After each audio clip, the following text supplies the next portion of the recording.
या बातमीचे प्रायोजक आहे शुभम मंगल कार्यालय वरवडे। वाढदिवस सेलिब्रेशन, लग्न समारंभ, नामकरण, डोहाळे सोहळा, पार्टी रिसेप्शन सह सर्व कार्यक्रमासाठी तसेच धार्मिक सहलींसाठी राहण्याची व जेवणाची उत्तम सोय माफक दरात उपलब्ध करून दिली जाईल। बुकिंगसाठी संपर्क 9766 49 91 26 83 29 14 65 19। आमचा पत्ता शुभम मंगल कार्यालय वरवडे टोल नाका पाण्याच्या टाकी शेजारी वरवडे। यशोदा गुरुकुलमध्ये खासदार धैर्यशील मोहिते पाटील यांच्या हस्ते राज्यस्तरीय धनुर्विद्या स्पर्धेस सुरुवात। माढा तालुक्यातील आरण येथील यशोदा गुरुकुलच्या प्रांगणामध्ये 17व्या राज्यस्तरीय मिनी सब ज्युनियर धनुर्विद्या स्पर्धेचं उद्घाटन माढ्याचे खासदार धैर्यशील मोहिते पाटील यांच्या हस्ते संपन्न झाले। यावेळी खासदार धैर्यशील मोहिते पाटील यांनी धनुष्यबाणाच्या सहाय्याने लक्ष्य साधत बाण मारत उद्घाटन केलं। राज्यभरातून जवळपास 400 ते 450 धनुर्धर यशोदा गुरुकुलमध्ये लक्ष साधत विजयी होण्यासाठी प्रयत्न करतील। या स्पर्धा इंडियन रिकर्व कंपाऊंड या 3 प्रकारात 3 दिवस चालणार आहेत। या प्रसंगी सोलापूर जिल्हा शरद पवार गटाचे जिल्हाध्यक्ष वसंत नाना देशमुख, आंतरराष्ट्रीय पंच सोनेल बुंदिले, महाराष्ट्र राज्य धनुर्विद्या संघटनेचे मधुकर क्षीरसागर, भारत आबा शिंदे, तुळजापूर नगरपालिकेचे मुख्याधिकारी अजिंक्य रणदिवे, तालुका क्रीडाधिकारी सचिन रणदिवे, तालुका क्रीडाधिकारी विठ्ठल भालेराव, चित्रपट निर्माते तेजपाल यादव, यशोदा गुरुकुलच्या सुनीता रणदिवे, टेक्निकल डायरेक्टर अभिजित दळवी, आंतरराष्ट्रीय पॅरालिम्पिक खेळाडू अमोल बोरविलेसह मान्यवर उपस्थित होते। या प्रसंगी सोलापूर जिल्हा धनुर्विद्या संघटनेचे सचिव व महाराष्ट्र धनुर्विद्या संघटनेचे उपाध्यक्ष हरिदास रणदिवे व खासदार धैर्यशील मोहिते पाटील काय म्हणाले ते पाहूयात। माढा लोकसभा मतदारसंघाचे ज्या मतदारसंघाचं आजपर्यंत प्रतिनिधित्व माजी केंद्रीय कृषी मंत्री पद्मविभूषण शरदचंद्रजी पवार साहेब यांनी केलं। महाराष्ट्र राज्याचे अजात शत्रू व्यक्तिमत्व, राजकीय व्यक्तिमत्व आणि महाराष्ट्र राज्याचे माजी उपमुख्यमंत्री विजयसिंह मोहिते पाटील साहेबांनी केलं। त्याच माढा लोकसभा मतदारसंघाचे नूतन खासदार, आता नूतन तर कसं मला 1.5 वर्ष झालं, आणि आपल्या आर्चरीचे मार्गदर्शक आदरणीय धैर्यशील मोहिते पाटील साहेब, आजच्या कार्यक्रमाचे अध्यक्ष आदरणीय वसंत नाना देशमुख साहेब, अध्यक्ष राष्ट्रवादी काँग्रेस पार्टी शरदचंद्र पवार, आमचे मार्गदर्शक आरणगावचे सुपुत्र आणि सोलापूर जिल्हा धनुर्विद्या संघटनेचे उपाध्यक्ष भारत आबा, आदरणीय सोनल मॅडम, माझ्या अर्धांगिनी सुनीता मॅडम, या ठिकाणी उपस्थित असणारे सर्व मान्यवर, भैयासाहेब माझ्याकडे आता दुहेरी जबाबदारी आहे, राज्याचा उपाध्यक्ष म्हणूनही मी बोलणार आहे आणि जिल्ह्याचा सचिव म्हणूनही बोलणार आहे। महाराष्ट्र धनुर्विद्या संघटना स्थापन झाल्यापासून अमरावतीचे अध्यक्ष ॲडव्होकेट प्रशांत देशपांडे साहेब यांनी खूप चांगल्या पद्धतीने आम्हा सगळ्यांना एकत्रित केलं। सचिव आदरणीय प्रमोद चांदूरकर सर यांनी सगळ्यांना खूप छान मार्गदर्शन केलं आणि ह्या सगळ्यांच्या खांद्याला खांदा देऊन आदरणीय आमदार धैर्यशील रणजितसिंह मोहिते पाटील साहेब आणि अध्यक्ष धैर्यशील मोहिते पाटील साहेब, आम्ही सगळ्यांनी मिळून, आपल्याला माहित असू द्या, महाराष्ट्रामध्ये भारत आबा वसंत नाना 27 इंटरनॅशनल प्लेयर्स आहेत आणि त्यातले 12 जण पदक विजेते आहेत आंतरराष्ट्रीय। आणि आनंदाची बाब अशी की आपल्या सोलापूर जिल्ह्यातले 6 इंटरनॅशनल झाले आणि काल एक 7 इंटरनॅशनल सोलापूर जिल्ह्यामध्ये पण झालेले आहेत। निश्चितपणानं भैयासाहेबांनी जे प्रचंड मेहनत घेतली, प्रचंड सहकार्य केलं, ह्याचं उदाहरण म्हणजे आज मागे बसलेत का अधिकारी, तालुका क्रीडाधिकारी, मुख्य अधिकारी, सगळे अधिकारी, हे सगळे अधिकारी भैयासाहेब आपल्या धनुष्यबाणावर गेलेले आहेत। मगाशी तुम्ही येण्यापूर्वी सांगितलं धैर्यशील भैयांचा धनुष्य होता 1.5 लाखाचा, शिकले, वापरला आणि अजिंक्यला धनुष्य नव्हता, तो वापरला अजिंक्यने, अजिंक्य सीओ झाला, नॅशनल प्लेअर होऊन, मेडलिस्ट होऊन। अशा पद्धतीचं काम खूप चांगलं या जिल्ह्यामध्ये, या राज्यामध्ये चालू आहे। भारत आबाने वेळोवेळी भरपूर सहकार्य, मार्गदर्शन ह्या खेळाला केलेलं आहे। या सगळ्यांचा परिपाक म्हणून पालक, क्रीडा शिक्षक, सर्व आर्चर यांच्या मेहनतीचं फळ म्हणून आज सोलापूर जिल्हा महाराष्ट्रामध्ये, देशामध्ये ताट मानेनं पुढे जाताना दिसतोय। तुम्हा सर्व खेळाडूंचं, मार्गदर्शकांचं, पंचांचं, पालकांचं, या सगळ्यांचं मी या ठिकाणी हार्दिक स्वागत करतो। या ठिकाणी जमलेले सर्व आरण आणि परिसरातील नागरिक, पालक आणि विद्यार्थी, या ठिकाणी जमलेल्या सर्व खेळाडूंना सुरुवातीला या स्पर्धेनिमित्त सोलापूर जिल्ह्यात स्वागत करतो आणि आपल्याला या स्पर्धेच्या शुभेच्छाही व्यक्त करतो की आपला खेळ हा उत्कृष्ट व्हावा आणि आपले नंबर यावेत, या शुभेच्छा मी माझ्या वतीनं देतो।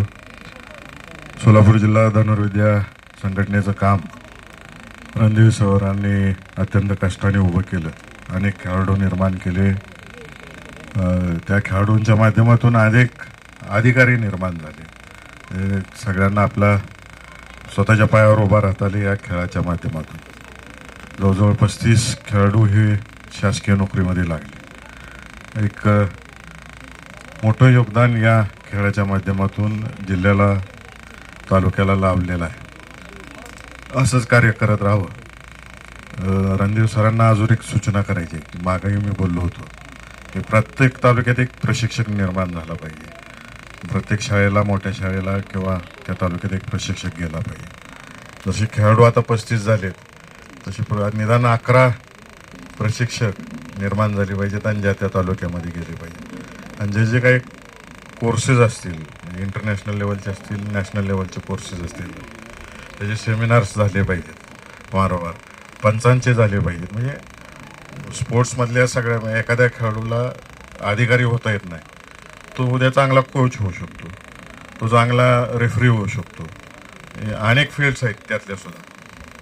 ह्यातले बरेच जण सायन्स फील्ड घेऊन फिजिओथेरपीला जाऊ शकतात. स्पोर्ट्सच्या या क्षेत्र आहेत, त्याचं मार्गदर्शन होणं गरजेचं आहे. मागं मी सर तुम्हाला बोललो होतो की खऱ्या अर्थाने पालकांना मार्गदर्शन करणं गरजेचं आहे. प्रत्येक शाळेत एक शिबिर झालं पाहिजे. बॅक बेंचर्स म्हणणं चुकीचं आहे शब्द. माझं म्हणणं आहे की जे टॉपर्स असतात अकॅडमिकमध्ये, एक 5वीपासून ग्रॅज्युएशनपर्यंतचा जर आपण कालावधी बघितला तर 1 ते 15चे विद्यार्थी हे कायम पुढं सरकत राहतात. एखादाच मागचा 40वा पुढं सरकतो, एखाद दुसरा. त्याची टक्के फार कमी आहे. परंतु 15 ते 40 किंवा 15 ते 60 ह्याच्यावर कोणच लक्ष देत नाही. पालकही लक्ष देत नाही, शाळाही लक्ष देत नाही, किंवा कोणाचंच मार्गदर्शन नसते. ते स्वतःच्या जीवावर उभे राहतात ही सगळीजण. तर या विद्यार्थ्यांसाठी, यांच्या पालकांसाठी त्यांचे जे स्किल्स आहेत, मग कोण स्पोर्ट्समध्ये असेल, कोण कला क्षेत्रामध्ये असेल, कोण पेंटिंगमध्ये असेल, तर हे मार्गदर्शन फार गरजेचं आहे. आणि जॉब्स कुठं मिळू शकतात. एकदा जॉब्स मिळणार आहेत हे कळलं की आता इथं कोणी टॉपर नाही. जेवढे अधिकारी झाले सगळे स्पोर्ट्स कोट्यातनं अधिकारी झाले. मग त्याच्या परीक्षा कशा दिल्या जातात हे जर एकदा मार्गदर्शन मिळालं तर पालक खेळाबरोबर त्या कितपत अभ्यास करायला लागतोय ह्याचं सांगड घालून आपली मुलं वाढवण्याच्या दृष्टिकोनातून प्रयत्न करतील. नाहीतर काय सारखं ते ग्राउंडवर असं हिनवलं जातं पालकांकडून पण आणि शिक्षकांकडून पण. परंतु अलीकडे थोडे पालक जागरूक झालेले आहेत, तर अजून जागरूक होणं गरजेचं आहे. तर प्रशिक्षक वाढले पाहिजेत, सेमिनार्स झाले पाहिजेत. प्रत्येक शाळेत सेमिनार्स आपण केले पाहिजेत. असोसिएशनच्या माध्यमातून सगळीकडे ह्या गोष्टी करत राहिलं पाहिजे. त्या कराव्यात असं मी तुम्हाला सूचना करतो. आणि आव्हांनी सांगितलं, मी खासदार झाल्यापासून दुसऱ्या दिवशीपासून सांगोल्याच्या सभेतच जिल्हा क्रीडाधिकाऱ्यांना सांगितलेलं होतं. आणि तुमचाच गावचा तालुका क्रीडाधिकारी, तर माझी अजून विनंती आहे, 2 एकर शासकीय जागा बघा आपण कलेक्टरकडनं घेऊ. आणि तिथं केंद्रात आपण आता तिथं खडसे मॅडम आहेत, मी त्यांनाही बोललेलो आहे आम्हाला या स्पोर्ट्ससाठी द्या. आपण जागा निवडणं बाकी आहे. 1.5 वर्ष झालं आपण जागा शोधतो. तुम्ही जागा द्या, कलेक्टरकडे बैठक लावू आणि आपण तसा प्रस्ताव पाठवून देऊ. आणि राष्ट्रीय स्तराचं आपण प्रशिक्षण केंद्र आपल्या आरणमध्ये कसं उभं राहील या दृष्टिकोनातून प्रयत्न करूया. पहिलं जागा द्या, नंतरचं माझं काम चालू होतं पुढचं. तुम्ही जागा जोपर्यंत देणार नाही तोपर्यंत आपल्याला काहीच करता येणार नाही. जेवढ्या लवकर जागा देचाल तेवढं आपल्याला या ठिकाणी सेंटर उभा करता येईल. आणि योगायोगाने असं आहे की खडसेदाईंचे जे PS आहेत ते सुद्धा इंदापूरचे आहेत. त्यांनाही मी बोललेलं आहे. ते म्हणतात कधी प्रस्ताव घेऊन येत आहे. आपणच माग आहे, आपण प्रयत्न केले पाहिजेत. तुम्ही जागा शोधा, मोडणीम असेल, आरण असेल, कुठंही शासकीय 1 एकर 2 एकर मिळते का बघा. नाहीतर कोण दातृत्ववान व्यक्ती असेल त्याच्याकडनं दान करून घ्या असोसिएशनला जागा. आपल्याला ते प्रशिक्षण केंद्र आणता येईल आपल्याला. तरी मी वनवे साहेबांना विचारून बघतो, शिक्षण संस्थेच्या नावावर असेल तर देणार का तुम्ही. तर माझ्या माहितीप्रमाणे त्यांचं ते युनिट म्हणून उभा राहणार. तरी विचारून घेतो मी आज त्याला. सगळ्यांना अजून एकदा शुभेच्छा देतो आणि माझे 2 शब्द सांगतो. जय हिंद. आदरणीय खासदार साहेबांच्या सूचनेनुसार मी सांगू इच्छितो, 13 एप्रिल धैर्यशील भाईसाहेबांचा वाढदिवस आहे आणि 5 एप्रिल आपल्या धनुर्विद्येचे आधारस्तंभ रणजितदादा साहेबांचा वाढदिवस आहे. ह्या दरम्यान बाळासाहेब दोन्हीही आम्ही कॅम्प्स घेतो. एक कोचिंगचा कॅम्प घेतो आणि दुसरा पंचांसाठीचा कॅम्प. सोनल मॅडम, आपण आंतरराष्ट्रीय पंच आहात, त्या दोन्ही ह्याला तुम्ही आम्हाला मार्गदर्शन करण्यासाठी यावं. एक गोष्ट. आणि भाईसाहेब, आता आपल्या सोलापूर जिल्ह्यामध्ये आपण दोघंच गेलो होतो सोलापूरला. भारताबांचा चिरंजीव सोबत होता. मागेल तिथं मोफत धनुर्विद्या प्रशिक्षण देण्यासाठी आम्ही दोघं जायचो गाडी घेऊन. तर आता आपलं करमाळ्याला सेंटर चालू आहे, टेंभुर्णीला सेंटर चालू आहे, विजयसिंह मोहिते पाटील क्रीडा संकुलवर अकलूजला चालू आहे, पंढरपूरला चालू आहे, पेनूरला चालू आहे, मोहोळला चालू आहे, सोलापूरला चालू आहे आणि बार्शीला चालू आहे. ना तुमच्या पंढरपूरला सुद्धा चालू आहे. आता नानांनी सहकार्य करावं, कासेगावला एक सुरू करू. आणि भरपूर प्रशिक्षक आपल्याकडे आहेत, जे पहिल्यांदा बाळासाहेब आपल्या क्रुझरमध्ये गेले ना खेळायला, ते सगळे प्रशिक्षकच आहेत. आता निश्चितपणाने अधिक चांगलं करावं यासाठी बाळासाहेबांची धडपड असते. आम्ही आपल्या सूचनेचा आदर करून 5 मेच्यात हे दोन्ही सेमिनार्स होतील एवढं आपल्याला सांगू इच्छितो.